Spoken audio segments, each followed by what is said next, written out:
Welcome to my YouTube channel. ಮಕ್ಕಳೇ, ಹಳೆಯ ಕಾಲದಲ್ಲಿ ಪ್ರಾಣಿಗಳಿಗೂ ತಮ್ಮದೇ ಊರು, ತಮ್ಮದೇ ಕಾನೂನು ಇತ್ತು. ಅಲ್ಲಿ ಬೆಕ್ಕು ಮತ್ತು ಇಲಿ ಅಜಾಗರೂಕ ಶತ್ರುಗಳಾಗಿದ್ದರು.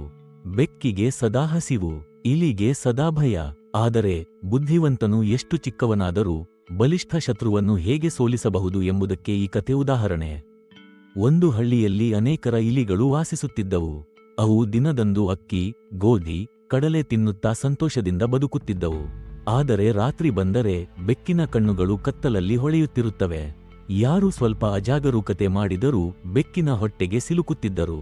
ಒಂದು ದಿನ ಎಲ್ಲ ಇಲಿಗಳು ಸೇರಿಕೊಂಡು ಸಭೆ ಮಾಡಿದರು. ಮುಖ್ಯ ಇಲಿ ಹೇಳಿತು, ನಮ್ಮ ಪ್ರಾಣ ಬೆಕ್ಕಿನ ಕಚ್ಚಾಟದಲ್ಲಿ ಹೋಗ್ತಿದೆ. ನಾವು ಇದನ್ನು ನಿಲ್ಲಿಸಬೇಕಾದರೆ ಏನು ಮಾಡಬಹುದು? ಆ ಸಮಯದಲ್ಲಿ ಬೆಕ್ಕಿಗೆ ಈ ಸಭೆಯ ವಿಚಾರ ಗೊತ್ತಾಯಿತು. ಅದು ನಿಧಾನವಾಗಿ ಬಂದು ಹೇಳಿತು, ಪ್ರಿಯ ಇಲಿಗಳೇ, ನಾನು ಇನ್ನು ಮುಂದೆ ನಿಮಗೆ ಹಾನಿ ಮಾಡುವುದಿಲ್ಲ. ನಾನು ನಿಮ್ಮ ಜೊತೆಗೇ ಇರುತ್ತೇನೆ. ನನ್ನ ಜೊತೆ ಇದ್ದರೆ ಯಾರೂ ನಿಮ್ಮನ್ನು ಹಿಂಸಿಸಲು ಸಾಧ್ಯವಿಲ್ಲ. ಬೆಕ್ಕು ತುಂಬಾ ಮೃದುವಾಗಿ ಸಿಹಿ ಮಾತುಗಳಿಂದ ಇಲಿಗಳನ್ನು ಮೋಸಗೊಳಿಸಲು ಯತ್ನಿಸಿತು. ಆದರೆ ಒಂದು ಜಾಣ ಇಲಿ ಎದ್ದು ಹೇಳಿತು, ಅಯ್ಯೋ ಬೆಕ್ಕೆ, ನಿನ್ನ ಮಾತು ಸಿಹಿ, ನಿನ್ನ ಮುಖ ಮೃದುವು, ಆದರೆ ನಿನ್ನ ಹೃದಯ ಕ್ರೂರ. ನಿನ್ನ ಹಲ್ಲುಗಳು ಮಾಂಸಕ್ಕಾಗಿ, ನಿನ್ನ ಗುರಿ ನಮ್ಮ ಜೀವಕ್ಕಾಗಿ. ನೀನು ಹೇಳುವ ಮಾತು ನಂಬಿದರೆ ನಾವು ನಾಶವಾಗುತ್ತೇವೆ. ಇದನ್ನು ಕೇಳಿ ಉಳಿದ ಇಲಿಗಳು ಕಣ್ಣು ತೆರೆದವು. ಇಲಿ ಹೇಳಿತು, ನಾವು ಬೆಕ್ಕನ್ನು ನಂಬದೆ ನಮ್ಮ ಬುದ್ಧಿ ಬಳಸೋಣ.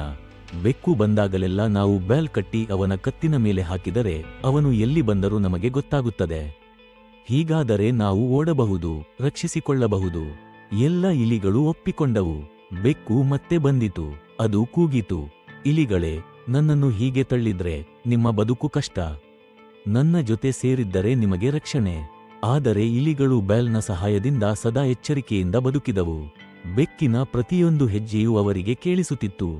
ಶತ್ರುವಿನ ಮಾತು ಎಷ್ಟು ಸಿಹಿಯಾಗಿದ್ದರೂ ಅದನ್ನು ನಂಬಬಾರದು.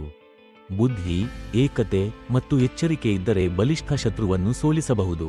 ಈ ಕಥೆಯ ಪಾಠ ಏನೆಂದರೆ, ಮೋಸ ಮಾಡುವವರ ಮಾತು ಮೃದುವಾಗಿರಬಹುದು, ಆದರೆ ಅವರ ಉದ್ದೇಶ ಹಾನಿಕಾರಕವಾಗಿರುತ್ತದೆ. ಆದ್ದರಿಂದ ಬುದ್ಧಿ ಕಳೆದುಕೊಳ್ಳದೆ ಎಚ್ಚರಿಕೆಯಿಂದ ಬದುಕಬೇಕು. ಧನ್ಯವಾದಗಳು. Thanks for watching.